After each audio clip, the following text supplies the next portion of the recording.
Hello everybody, welcome to OCHD and welcome to another Jumputi Heroes news video. Today we are talking about the 1500 days celebration and the Jumputi Golden Week campaign, which are two events that seem to have swapped places on the roadmap. 1500 days was sort of introduced as a campaign on the roadmap and Golden Week introduced as a full event, but it's the other way around. So I don't know what happens for that to go down. I don't know what that means for the rest of the roadmap, but this is the event we have, and I must say I'm a very big fan of this event, at least in terms of the character picks. I think the two limiteds, very nice. I think a lot of people were looking forward to these characters. As far as dual units, these are two characters that were definitely high up on the list for if we are going to get a dual unit. Should be one of these dudes, and there you go. And I think generally speaking, there are a lot of strong points. There are a few weak points to this event, but I mean, we'll just crack on with it. So the 5th of May, technically we're not there yet, but the 5th of May is 1500 days of operation for Jumputi Heroes. We've been about for a while. I've said this before. No more pulling punches when we talk about Jumputi Heroes. It has been about for a while, so it's not. You can't treat it like, oh, it's a new game, it's still getting you stuff. You know, you got any mistakes you make, people are gonna pick them out because you've been about. You've been about for a minute. Over 4 years. We had the 4th anniversary, right? Yeah, we just had the 4th anniversary. So yeah, long time. And yeah, a lot of people have pointed out, you know, you got Luffy front and center on here. They've put, you know, other characters that are already in the game like Roshi and Tanjiro and Goku and Soma, and it seems like they're trying to flesh it out a little bit. But to be fair, these all sort of fit the theme. The theme is the bond between student and master. And, you know, Luffy and Rayleigh, that makes sense. Goku and Roshi, that makes sense. Arguably, with Dragon Ball not having a feature festival and Goku Day coming up, maybe they could have done a bit more with Goku and Roshi and a few of these other characters and whatever. But we'll talk to it as we go through the post. So first things first, we have the Golden Week campaign, which allowed everybody to get Goldman for free. Unfortunately, I've taken a very long time getting this news video up, but as long as you've been playing, you've had the opportunity to get Goldman for free, which is pretty cool. And it just gave out a few rewards, and there's not really much else to it. I mean, a free limited is cool and all, and there's some extra rewards in the actual gacha, but beyond that, Golden Week doesn't really have that much. You get a load of coins, I'll give them that. Although I think it was glitched for me because I had all these missions done straight away. So I just got all the coins straight away, which is cool, but like I don't know, I don't think that was intended. And as for the sales packs, you know, they're trying some new things. They're certainly trying some new things. Here we've got 3,680 yen for a guaranteed limited in a multi, plus 500 rubies. Here we have the Perfect Muscle Pack, which gives you an item that lets you level up your characters, but also gives you a 5-star ticket and some scrolls and stuff. So they are trying some new things with the sales. This pack historically would not have had the scrolls in it, so they have slightly improved that pack. Not by much, I will say, but they have slightly improved that pack. And then this gacha, which at first I thought sounded amazing, but unfortunately it was a mistake on my part. This gacha, you get pretty standard format. 500 rubies, then 750, then 1,000, and then 1,000 onwards from there. But guaranteed 5-star unit on the 3rd and 5th multi, and guaranteed limited on the 7th. So that's what we expect for an ensemble limited gacha, to give a limited on the 7th. It's of course a random limited, but this included the pool of all the limiteds up until the end of 2021. The only ones that were excluded were quote-unquote seasonal limiteds, which we knew the first limited Sasuke in the Yukata was a seasonal, but what we have learned is that Kirizu Sensei is also a seasonal. So she will be omitted from gacha like these in the future, which kind of sucks, but not a lot I could do about it, unfortunately. And yeah, it gives you a ticket every time you do a multi, and the ticket gives you a 2x rate of getting a 5-star, which also results in a 2x rate of getting a limited, which is pretty cool. But I was under the impression that it was a multi-ticket, and it is not. It is only a single summon. So realistically, with a 10% rate, you probably wouldn't even expect to get a 5-star off these tickets during the course of you doing the multis on this gacha, because you're only going to do 7 multis on this gacha. So it's not great. If those had been multi-tickets, this would have been truly amazing and fitting for Golden Week, but not. So it's not. But nonetheless, I at least appreciate they've done something, but I do feel like it's a little bit weak for Golden Week. I feel like other games normally do something crazy for Golden Week. It is what it is. But anyway, when we reach day 1500, which as I mentioned before is on the 5th of May, if you want to get 500 rubies, I'm going to say it now because there's a few things I have some issues with here throughout this event, this campaign, and all the stuff going on. Why isn't it 1500 rubies? Would it have been that? You're releasing 2 new limiteds during this event. There's probably going to be a total of 3 new limiteds in this month. Why isn't it 1500 for day 1500? Maybe they don't want to set the precedent that the number keeps going up or whatever, but it's like, come on, guys. Come on. That was a free ball. You just had to... whatever. Then we have the 1500 day celebration free gacha. You get a free multi every day. On a 10th multi, you get a guaranteed 5-star pickup unit. And on the 20th multi, gets a guaranteed 5-star pickup unit. And the 5-star pickup units include all of the hero grade units from the series featured in this event, not including the new ones that came out during this event. So it's okay. I mean, there's some semi-recent units in there, but I wouldn't say anything crazy. I think your chances of getting anything particularly good are not that high, but it is what it is. And yeah, the good thing is when you get the guaranteed 5-star on the 10th or 20th multi, it will at least be one of those 5-stars, even if that does include some launch units. Then we have Jumputi Dungeon Capture. So this is yet another twist on a type of event we've had in the past, where you have to fulfill conditions to unlock the next stage, and that's how you get the rewards. And in this case, we start off with Dungeon 1, the Forest of Friendship, great name. And so yeah, by clearing all of the B stages, you'll be able to unlock the next dungeon.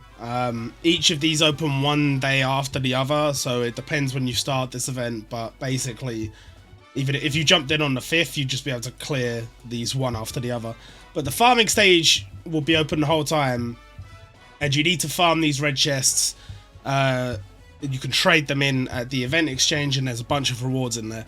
This actually adds up to a decent amount of rubies, because you get like 500 for clearing all of these, and that applies to all 3 of these stages.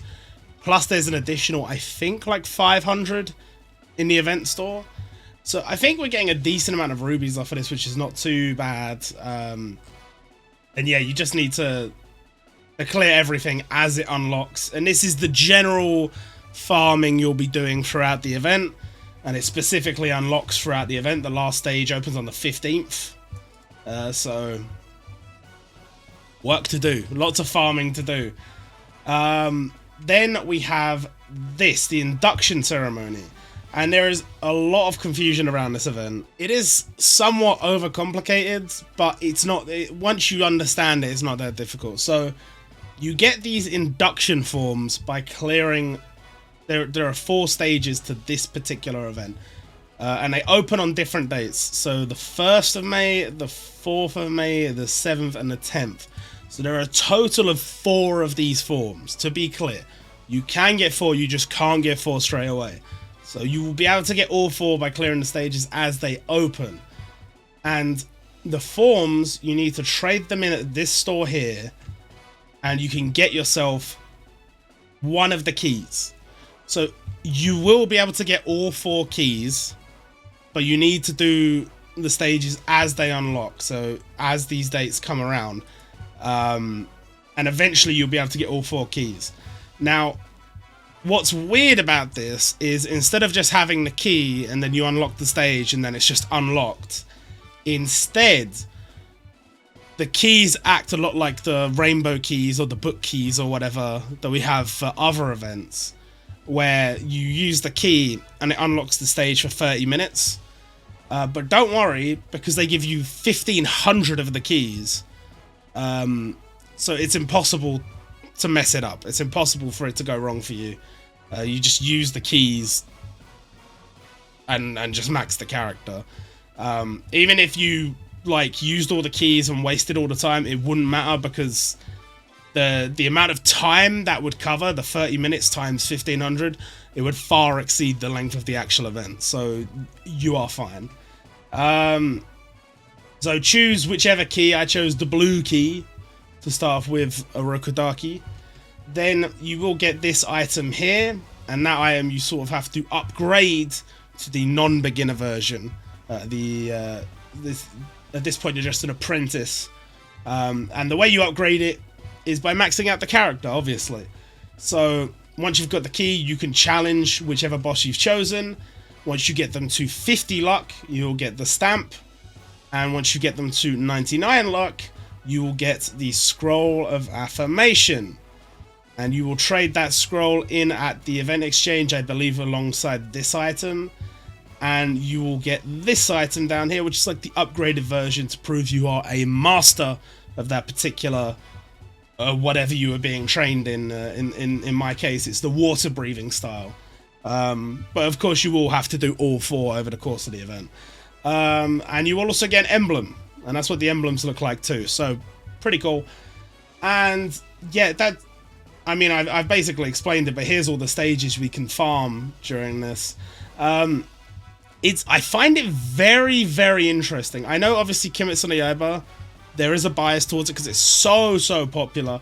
At a certain point, you even call it a bias because it's like, you know, you gotta make your money. So, obviously, you put Kimetsu no Yaiba in. But in my head, I figured that them wanting to make money off Kimetsu no Yaiba would result in more paid gacha units. But while we have, yes, received a good amount of paid gacha units, we got a version of Tanjiro, like the one from the final selection, plus we got Sabito, plus we got Makomo, plus we got Urokodaki. Only one of those characters was actually counted by a gacha Kimetsu no Yaiba unit, and all of the rest were just added in random events as a farmable Transcendent class unit. They're all the same sort of thing, blue Transcendent class unit. You can make a full team out of them. It's really interesting. I really thought he would be gacha. I don't know, like, I didn't really know what he was going to counter. It might have been like another legend summon, or like I don't know. I don't know. It could have been anything.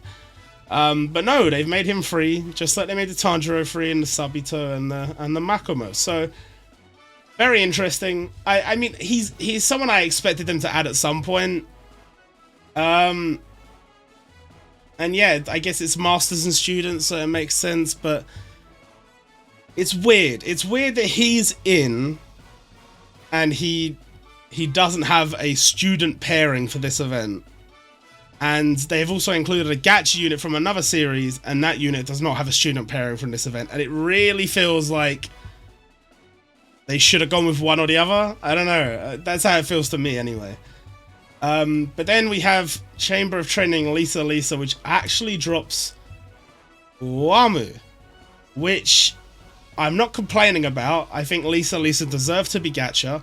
I'm happy to see her as gacha, and I am happy that Wamu has been added.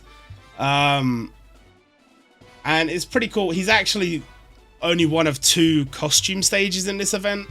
Two of the farmables didn't get one, and the other 2 did.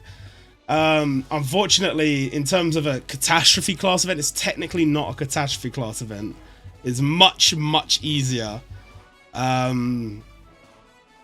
But I mean, I guess that's just cool for the people that want him, because you get a costume is pretty awesome. And I gotta say, the sprites are on point for JoJo Part 2. It is interesting that JoJo Part 2's got like 3 units, and some of the series have only got 2 or even 1. But I mean, Part 2's basically had nothing in this game, so I'm not complaining too much. Then we have Visa from World Trigger, which I will say, World Trigger's been getting a lot of love recently. For a long period, it got nothing.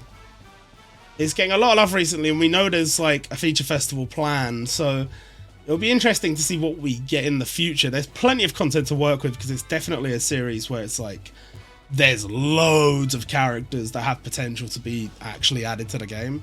So definitely will be interesting.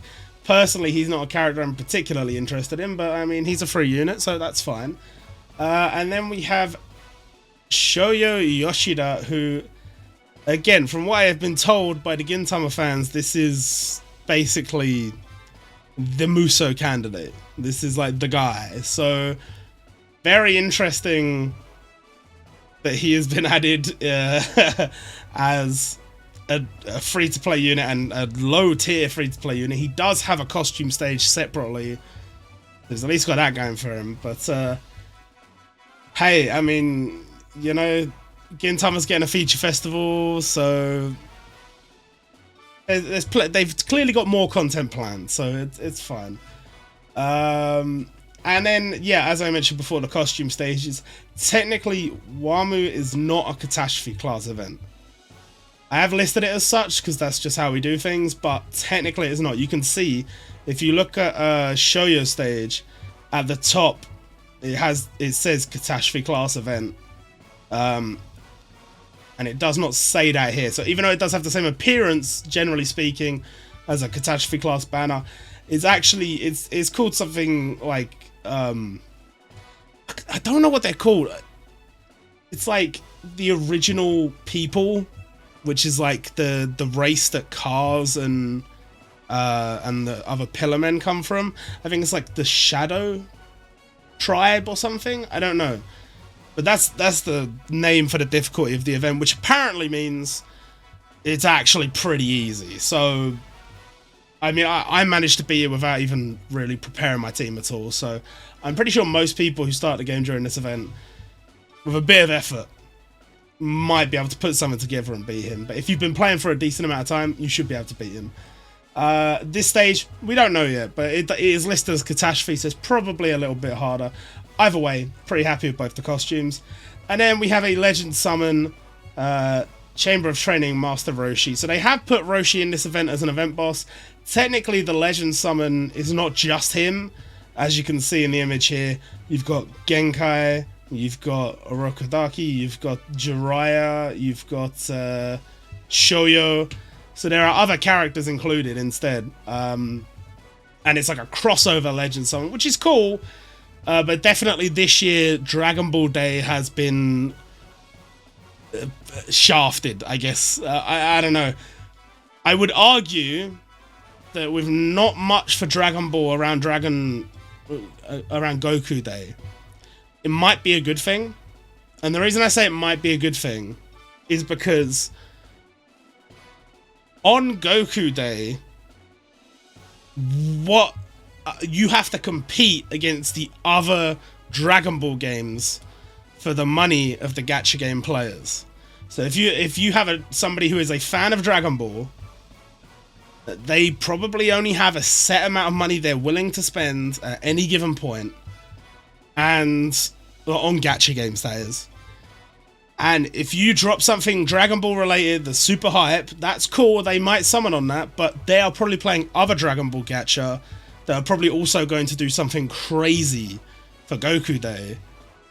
And so you kind of put yourself at a disadvantage because you're competing against the Dragon Ball gacha for the attention of the Dragon Ball fan. It's not really going to work. But if you just drop like a couple of little bits and then come back later with something Dragon Ball related, maybe they do Dragon Ball crossover with Dr. Slump at some point, who knows, and you do that at a different point in the year, I feel like you're more likely to benefit because if the Dragon Ball gacha is just doing whatever, because it's just any given week for them, and you drop some crazy Dragon Ball event, you might be able to get that money off the Dragon Ball fans. So that's how you got to think about it. With One Piece Day, obviously they are still doing the One Piece event, so arguably they're not trying it there, but I would argue they can do manga-only content and other games can't, which definitely gives them a leg up. Whether they wish to exercise that leg up, that's up to them. That's got nothing to do with me. But they have that option there. But anyway, yeah, pretty cool. And we do get an emblem for Master Roshi. And then we have the Silver's Rayleigh Unity Battle. It's a bonus Unity Battle, so it will be pretty straightforward, pretty easy. You can just auto the whole thing if you want, and there are bonus rewards, including full jewels, which are very nice. And you can get an emblem. Well, actually, technically it hasn't been announced, but this emblem does appear to be a Haki blade, so I'm going to go with you can get this emblem from this event, and if you can't, whoops. Anyway, we have the 1500 Days Reprint Festival. I am interested, you know, because I obviously I've been playing the game for a very long time, so a lot of characters here I already have maxed out. But if you're a new player, is it even remotely feasible to expect people to be able to max out all these characters alongside all the new stuff? Surely not, right? Like, surely that's not possible. Because, like, what? On the 27th until the 3rd, there's no time at all. 6 days? That's, like, no time at all. And you've got to max out like 6 characters. You've got to average 1 a day, plus whatever else the events expect you to farm. I don't think there's enough stamina. Like, unless they've started giving new players way more stamina, and I don't know about it. I don't know. I mean, it's nice they're putting the reprints on. Each of these gives you an extra 5-star ticket fragment, which is, I mean, if you've already maxed them, that's great. It's just a free reward, but it's weird, right? It's weird. And there's other events being reprinted too. So if you wanted some of the other stuff, I mean, I don't know how you're going to do it, but good luck to you if you're a new player. Good luck to you. And Strengthening Island is half stamina, so if you need to evolve your characters, level up your characters, whatever, the resources you need to do so, you can just farm with half stamina cost, and they have tripled Great Success and Super Success, so might need less books to level up your characters, which is nice. And then the 1500 Days Tower boost, make sure to include characters from this event in order to get a boost in Tower. And have fun going up against the new limiteds. Then let's actually talk about the new limiteds. We have Joseph and Caesar from Battle Tendency, and this format of banner has gone through many iterations since they introduced it. And initially, when they announced this, it did not seem very good. Now, I would like to point out, this is a small gripe I have with the devs. Honestly, they have done such a shoddy job in the last few months of properly communicating information to people. The Golden Week campaign information, all that stuff, it was announced on the day. They teased it and they were like, oh yeah, more information to come. And then they didn't tell us anything else about it until it was out, the day it was coming out. And this event as well, they didn't release the information for this event until hours before the first gacha was going to drop. They teased some stuff, sure, but bear in mind that the last event already felt like it was running a bit too long, and then we had a couple of dead days before this event started, which was supposed to be Golden Week or whatever, and it's they've done such a bad job of just getting the information out there to the fans. I don't get it. I don't understand. It's very straightforward stuff, but they're not doing it. I don't know. And this banner is a great example of this, because when it initially launched, or when the information was initially dropped in game, it specifically did not state that there were any additional discount steps beyond the first and second. So the gacha appeared to be more expensive than normal for no reason. Because they had changed the format from before. It was, you know, first multi, second multi, third multi, fourth multi, fifth multi, and then back to the first multi. So when you went back to the first multi, you get the first multi discount, and then second multi discount. So you would get the benefit of the discount twice, so in total brings the price down. There was nothing saying that now the gacha had been restructured to go from multi 1 to multi 10 and then reset. There was nothing to say that there were additional discounts, but there are additional discounts, as you can see down here, on the 6th multi and 7th multi, which essentially is where the first multi and second multi would have been before. So why it's so difficult for them to relay that information to us, I have no idea. Sometimes I feel like I'm going in on them a bit too hard, but it's like, I'm not being funny, guys. You're getting paid to do this, and I'm translating all the information, and I'm not getting paid to do this. And admittedly, I will make mistakes here and there. Again, my defense is I don't get paid to do this, but that is a very simple thing to relay to the people, just to let them know, hey, by the way, it's not randomly 1,000 rupees more expensive. So, don't really understand. But anyway, very happy with the inclusion of Joseph and Caesar. And the new heroes, which are on the banner with the limited, which I do love this format, generally speaking. We have Lisa, Kojiro Shinomiya, and Hughes, which I think...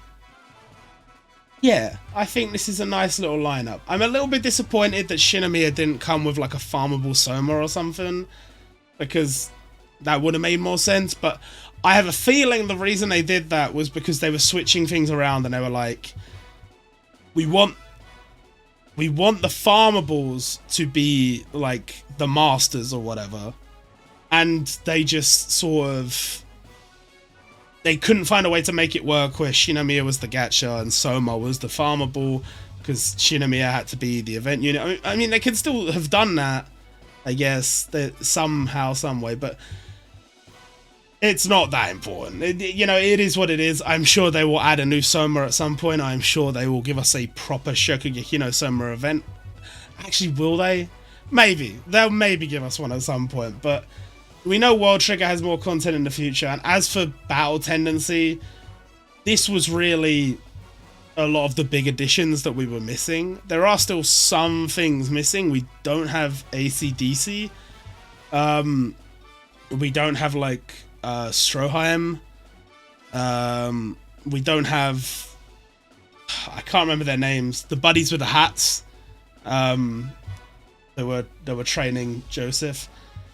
Like, there are still some things missing. I just don't think there's enough for a feature festival, which is a shame, but it does mean we get a core gacha like this, so I'm not too mad.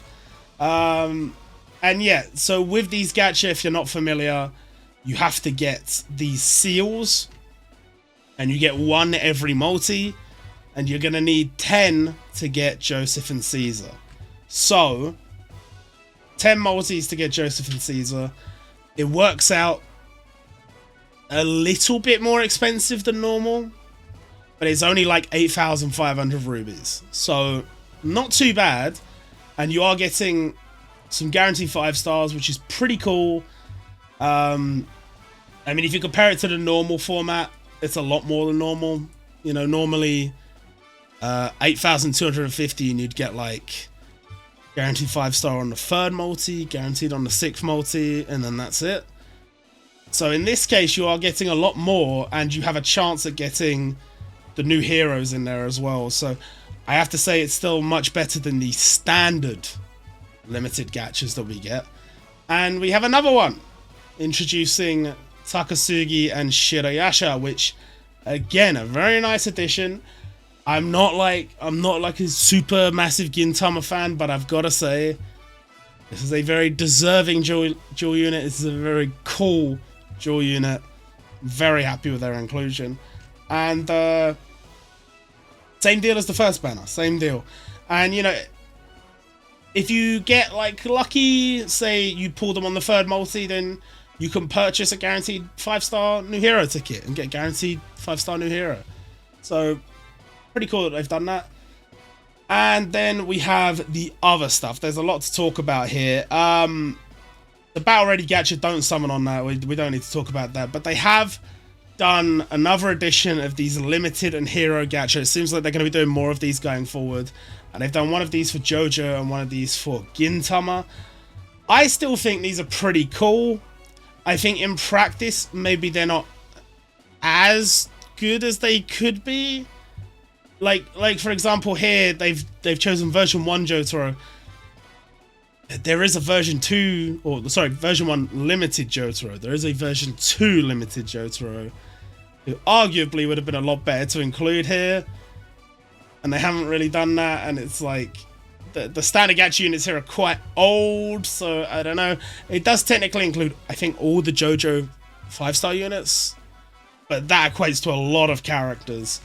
And then with the returning limited and hero gacha here, we have Shining Silver like Gintoki, who is still very good. It's still a very good limited, and there's a few decent standard gacha units in there as well. So I still think these banners are very cool, especially for new players, because it's like, if you're a fan of the series, it's a good way to bolster your account with characters from the series. So I respect it. I rate it. I'm personally never going to summon any of them, but very cool. Then we have the ticket packs, and sadly, the cheap discount ticket pack not present during this event. Normally they have one like this, which costs 4,900 yen, and then they have another much cheaper one, 1,980 yen or something like that. And that gives you a guaranteed new hero character. They haven't done that at this time, and I'm always a little bit disappointed when they don't do it, but it is what it is. And yeah, I personally can't recommend buying this one, because even though you do get a guaranteed new hero, 4,900 yen is just too much for that. And then we have this pack, which they always love to reprint, and I always say, don't buy it. I don't think it's worth it. 4,900 yen, it's not worth it. This pack, right, this is something new they've tried, and I have seen a few people get lucky on this, but obviously it does come down to luck, so I can't really recommend it. It's 980 yen, which is not that expensive. And you get 100 rubies and 2 tickets. Each ticket has a 10% chance at a guaranteed 5-star. And if you get a 5-star, it is guaranteed to be a new hero. So that's pretty cool. But, I mean, you can only buy 6 in total. It costs you 980 yen for each pair of tickets you buy. And there's no guarantee you get anything. So,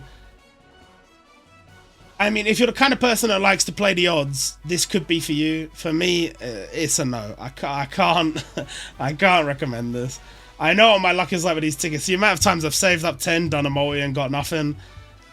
I don't trust the odds. I'd much rather have something guaranteed, and this is not guaranteed. But still a cool idea. Maybe for the future. I don't know. And then we have some updated daily gift packs. They shied away from these packs for a long time, and they've come back in a big way during this event. I have no interest in buying this pack because it's mainly built for people who want to upgrade their hero characters. So you get some hero jewels, you get some hero limit break doors. It's cool, and to be fair, in terms of value, it's not that bad, but it's not for me. Then we have the player support pack, which it's quite cheap, to be fair. 980 yen, and you get 1.5 choice tickets basically, and 60 stamina tankers. Unfortunately, I'm at a point where stamina means nothing to me. I just have so many of these stamina barrels. But I'm sure for like some newer players this might be good. But then again, am I really recommending new players to spend 980 yen just to get some stamina and a choice ticket? No. So this is really going to depend on your account and where you're at. But if you're at a place where you think, I need more stamina and I'm happy to invest in the game, 980 yen, yeah, okay, maybe. And then we have the Super Value Ruby pack, which has been upgraded. So we've had this pack before, but before it was 25 days and it was only 750 rubies.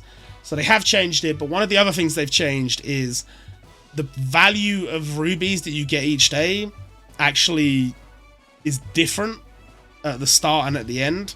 So the higher amounts are towards the end, and you have low amounts at the beginning. So it's one you kind of got to stick with. Some people don't like packs like this, but at the end of the day, 490 yen for 760 rubies is pretty good value. It's just a case of whether you're willing to stick with it. Then we have the large release ruby pack, 2,000 rubies, 4,900 yen. Not for me. It's not too bad in value, but it's not for me. Beginning of the month pack, I never recommend buying this. It's not worth it. And then the special pack, which is, again, not worth it. Don't buy it. And then the limited release jewel packs, which again is not worth it. I see what they're doing with these packs. I do understand it. For a total of 30,000 yen, you can net yourself 9,000 rubies and 3 of each jewel, which essentially means, well, 9,000 rubies is enough to buy the limited, and then you have jewels to get them up 3 levels on each skill. Assuming you had 3 more jewels of each lying around, job done. This is only for the whales. It's not for us common folk. Then we have other stuff. Luffy's birthday gacha. Get yourself a free multi on Luffy's birthday gacha, and on the 9th multi you can get yourself guaranteed Nightmare Luffy. Pretty cool. I will do the free multi. I'll certainly do the free multi. And I guess if you're a fan of Luffy, then go nuts, because you got a good chance. And we also have the Goku Day gacha. And it's a shame, because this is all we really have for Goku Day. Like, unless they've got some secret nonsense planned, which is highly unlikely. This is pretty much all we're getting for Goku Day. You get a Super Dragon Ball ticket, and you get a chance to summon for Goku. Which, to be fair, if you're a fan, I mean, that Goku's pretty good. You got a chance to get the other ones, and I mean, there's a few decent limited Gokus. And, yeah, free multi. First multi's free, so it's cool. Bit of a shame, but it's still cool. And then we have the popular Tower Hero stuff, which I never really recommend summoning on. But we do have Boruto, the Kama Awakening Boruto, and the Sage of the Six Paths Naruto both returning. If you missed out on those and you want to grab them, by all means, this is a good opportunity to do so. And then we have these gacha. I would recommend avoiding these like the plague. This one's typically not too bad if you want to only go up to the 3rd multi, because I think the 3rd multi gives you a guaranteed 5-star from 2022, which is not bad. But that's as far as I would go. I wouldn't go any further. And this gacha, just absolutely do not summon on it. It's not good value. Don't do it. And then we have some more daily gift packs. These ones haven't been announced yet. 10 jewel shards and 6 ultimate scrolls for 908 yen. It's not great value, to be honest, but it is what it is. Then we have the Choice Ticket Update Hero Character Daily Gift Pack. I don't know if they include this by accident, because we're not expecting the Choice Ticket updates until much later. But there might be a reason for this that we're not aware of. And it's a 10-day pack, 4,900 yen. You get 2,000 rubies, a choice ticket, and some hero upgrade stuff. Personally, actually, how much does this work out? 4,900 yen. There was another pack up here. Where is it? This one. So this one doesn't have the choice ticket, and it has 1,100 less rubies for 1960 yen.